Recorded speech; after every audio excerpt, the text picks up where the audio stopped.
Okay, I'm going to be going over pretty much what this is, but on a blank sheet of paper, since that's how you guys will have to be doing it. You can use line paper for this, doesn't matter. Just as long as you've got paper and a pencil, preferably a wood pencil. So if you don't have a wood pencil yet, please try to secure one. You can use a mechanical pencil, but it doesn't shade quite as smoothly. So if you can secure just a wood pencil, that would work best. So what we're going to be doing is going over techniques first. If by chance you were here yesterday, most of you guys were, this will be a review and I'll give you guys the timestamp of where to skip forward to so that you can work on where we left off. But this is for anyone who's absent or just feels like they need a refresher. So the first part is techniques, and the first technique is feathering. What I'm gonna first do though is just draw out the squares that I'm doing these techniques in. There's just 3 that we're gonna cover, and you can make these whatever size you want. They don't have to be perfect, just as long as you have a space to fill in. The first one is feathering. The second one is scumbling. And the third one is stippling. Now for feathering, what we use is wide oval marks that are overlapping.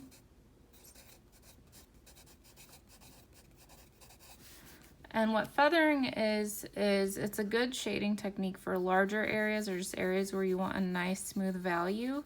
You're just doing wide oval marks that overlap. Just fill in your whole box that you made.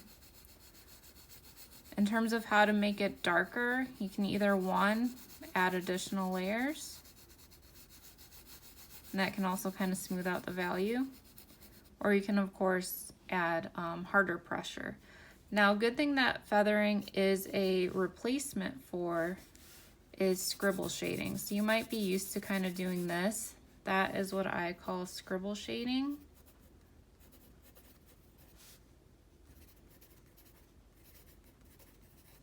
So instead of doing this, so we're going to cross that out because that's what you don't want to do. You would instead do feathering. So it's just a good technique to use for filling in larger spaces or just areas where you want a nice even value. And when we get lower down in the practice, you'll see how you can use it to create like a value scale or just varying values. Now scumbling is similar, except you are doing small circular marks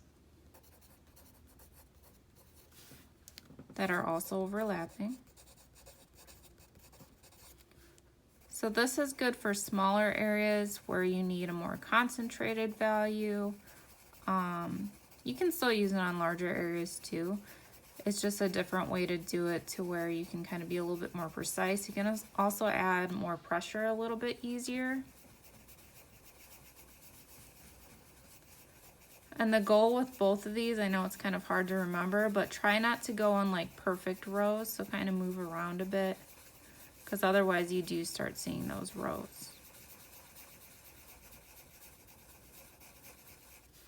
So there is scumbling. Again, very, very similar, just you can be a little bit more precise with scumbling. And then stippling is usually for textures. There's different ways you can do it. You can do it with dots. And the quickest way to do dots is not by doing this and tapping your paper. It's just quick little, they're still taps, but they're not as loud and you're doing it a lot quicker. The closer together the dots are, the darker the value looks. The further apart the dots are, the lighter the value looks. You can also do dashes of whatever length you want. And again, closer together, less white paper showing through so it looks darker. And then the more of the white paper you let show through, the lighter that value looks. If it's something that's more of like a fuzzy texture, you can always do kind of these little rounded dashes. or I kind of call them like little C dashes. So stippling is essentially dots or dashes to create textures. So those are the 3 main techniques for using pencil. There's of course more like hatching and cross hatching, but for this project where we're drawing what we see and shading the values we see, besides textures created with like an array of dashes, you won't really use much else besides these 3. So the next part is the value scale. Now you guys got some practice on this last week, so it'll be just kind of an additional review. And I made sure, since you guys are using just one pencil, usually we would use like 3 or 4 of them, that you can see that you can create a wide variety of values with just one pencil. So what you want to draw out is a rectangle, a long one, whatever size you want. I'm making mine small just so this video goes a little bit quicker. To split it into 6 parts, which you'll need, you want to first split it in half and split those 2 halves into thirds. Again, they don't have to be perfect. As you can see, those aren't totally even, as long as you have 6 areas. Now on the left side, you're going to do the darkest. On the right side, you're going to do the lightest. And in terms of pressure,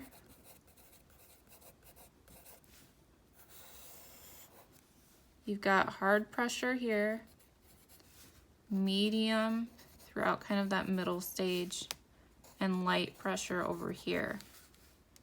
So keep that in mind.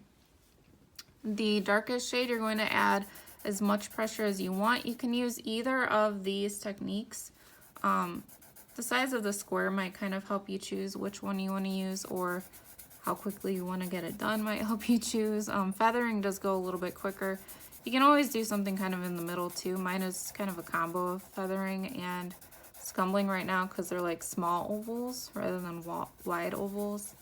So my first value there is super dark. Your goal for that one should be to kind of fill in the paper grain. If you're using lined paper, be careful with the dark values because you might rip the paper. So just kind of be aware of that. Then as you move to the right, you're just letting up on the pressure a little bit. So it's still pretty dark. I'm just now starting to see the paper grain through the shading. Now in this middle section here, you're going to start getting more like medium gray, so not necessarily dark. This one will still be a little bit dark, but not quite as much as the previous one.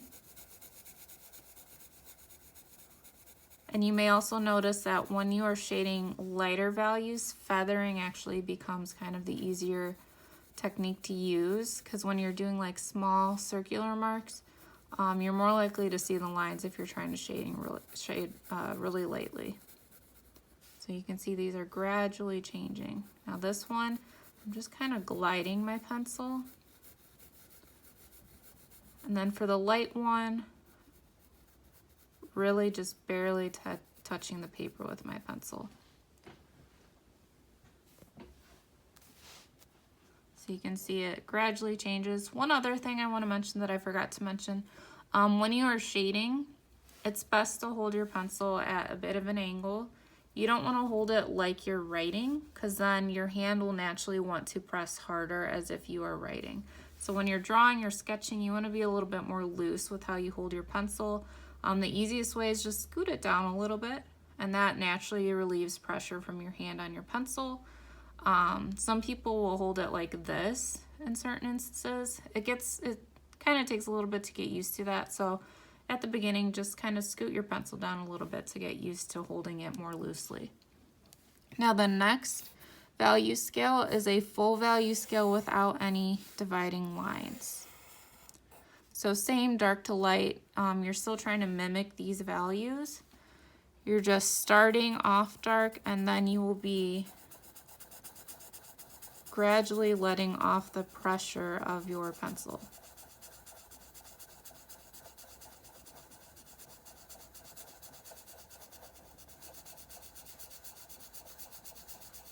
So you're trying your best not to show the lines in between each change in value.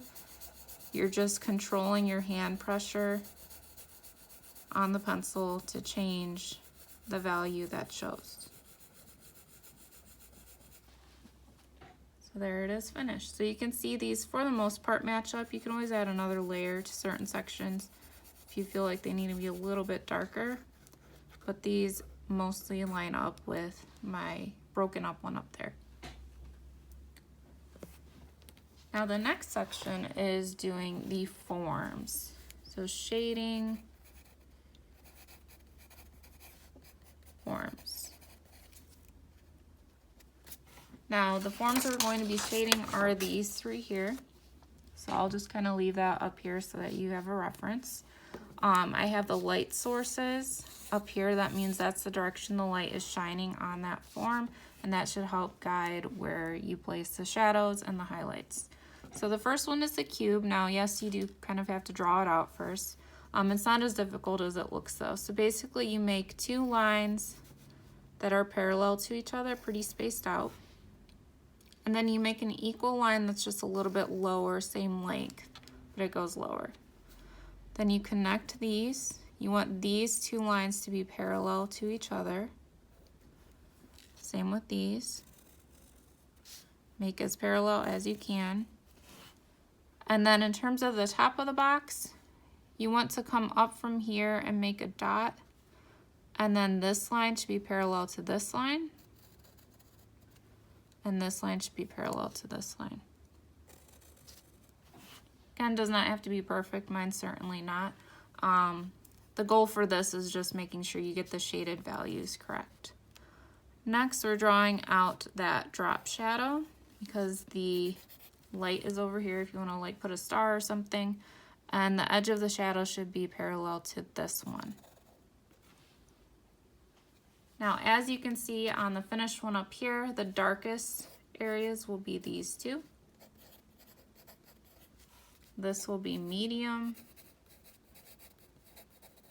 and this will be light. You're just gonna shade that in. Remember the very, very dark value that we did first in the value scale.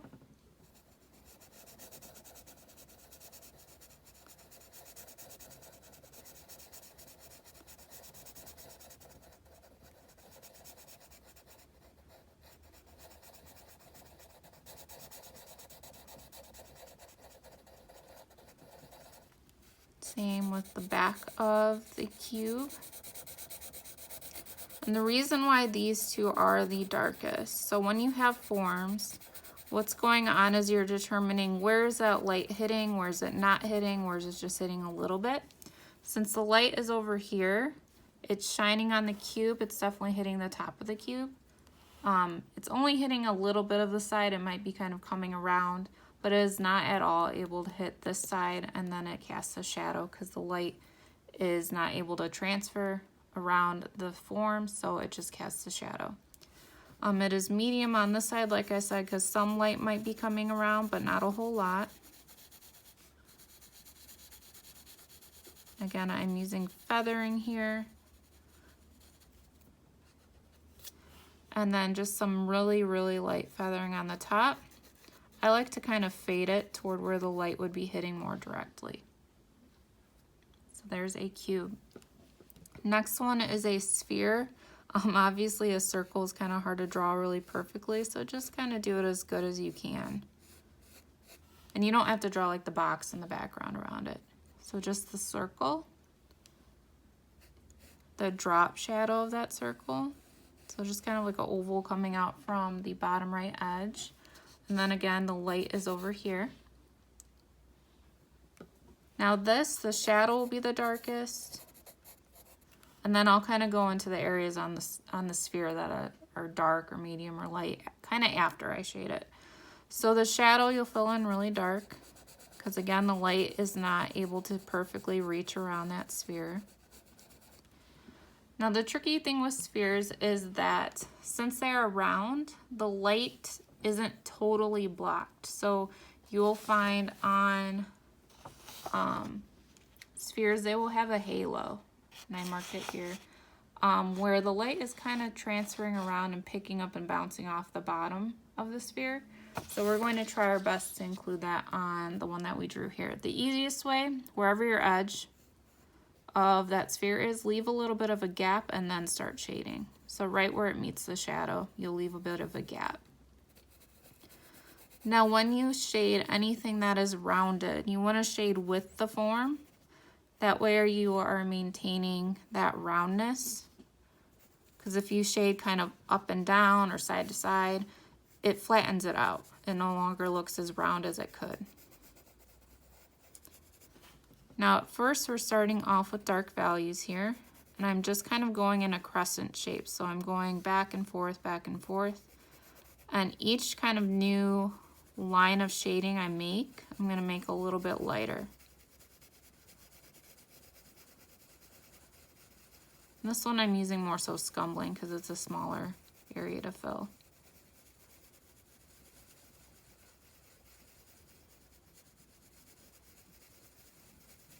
I'm getting lighter as I move toward where that light is hitting.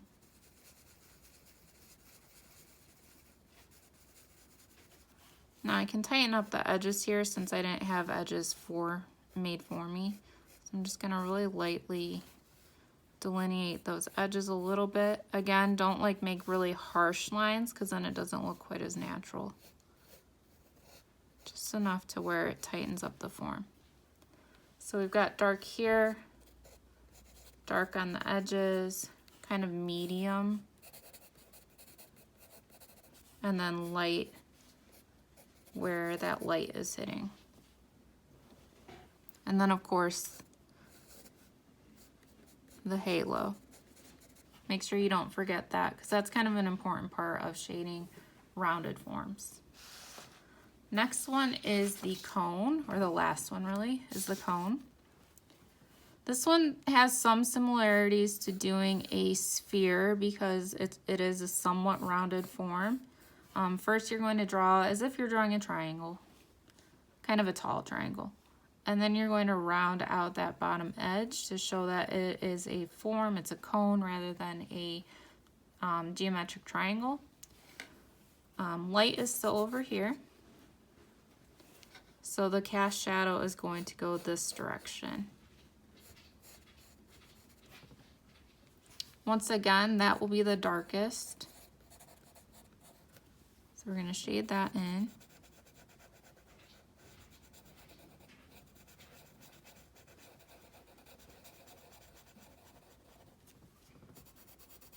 I'm using Scumbling.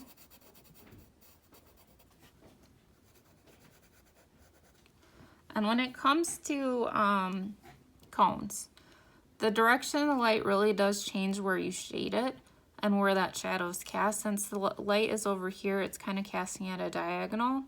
And like the sphere, we will kind of have a bit of a halo just on this edge where that light might be peeking through a little bit. So we're going to leave a little bit of a gap, and then we'll start shading. So usually I like to do like a start off line. So this is where I'm going to shade the darkest. I'm going to just kind of bring it this way, but leave a little bit of a light area on the very edge there. Then I'm going to move to the opposite direction and just get lighter as I go. I'll leave a little bit of a highlight here, so I'm not going to shade too much more there. Then just the corner here, add a little bit of shading. And then you've got a shaded cone. So we've got dark there, dark is also there. Kind of medium here. And then we've got, of course, the light. So that is shading a cone. So when you are done, you should have this full completed page, techniques, value scales broken up and completed, and then 3 shaded forms. So make sure you turn this in today. If you didn't get it turned in yesterday with like the first half, make sure you turn in the full sheet today just so that I can see that you used the techniques, you understood it. If you have questions, you can let me know, but you should be finishing this up today, taking a picture of it, turning it in.